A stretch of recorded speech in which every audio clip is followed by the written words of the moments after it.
नमस्कार दोस्तों, आप सभी लोगों का मेरे YouTube चैनल पर हार्दिक स्वागत है। प्लीज़ आप सभी लोग मेरे चैनल को लाइक व सब्सक्राइब अवश्य करें।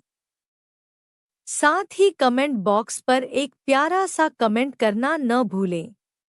किसी भी एकादशी में कथा का अधिक महत्व होता है, इसलिए व्रत करने वालों को कथा अवश्य सुनना या पढ़ना चाहिए। आइए शक्तिला एकादशी व्रत की कथा सुनते हैं। पौराणिक कथा के अनुसार प्राचीन काल में एक ब्राह्मण स्त्री थी। धार्मिक होने के कारण वह हमेशा पूजा पाठ और व्रत किया करती थी। हालांकि कभी दान पुण्य नहीं किया करती थी। ब्राह्मण स्त्री की पूजा और व्रत से जगत के पालनहार भगवान विष्णु प्रसन्न थे।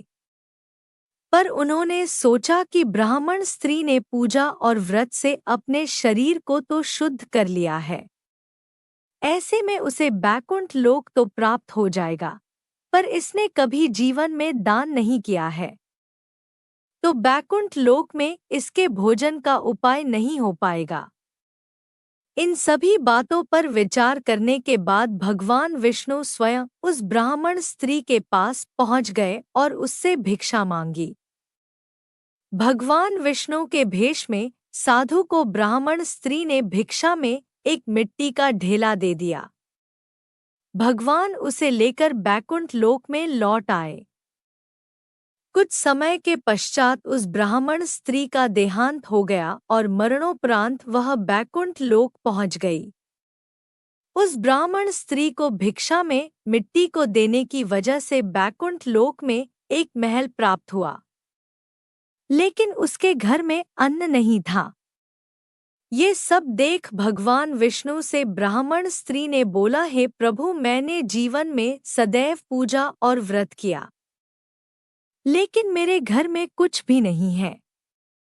इस पर भगवान ने कहा कि तुम बैकुंठ लोक की देवियों से मिलकर शक्तिला एकादशी व्रत और दान का महत्व सुनो, उसका पालन करो, तो तुम्हारी सारी गलतियां माफ होंगी और मनोकामनाएं पूरी हो जाएंगी। तब ब्राह्मण स्त्री ने देवियों से शक्तिला एकादशी व्रत का महत्व सुना समझा और फिर उसने यह व्रत किया। व्रत को करने के साथ ही तिल का दान भी किया।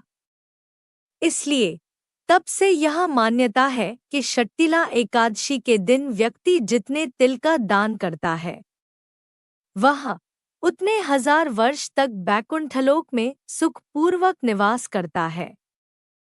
आपको यह जानकारी कैसी लगी कमेंट बॉक्स पर ज़रूर बताएं। साथ ही मेरे चैनल को लाइक व सब्सक्राइब करना न भूलें। धन्यवाद।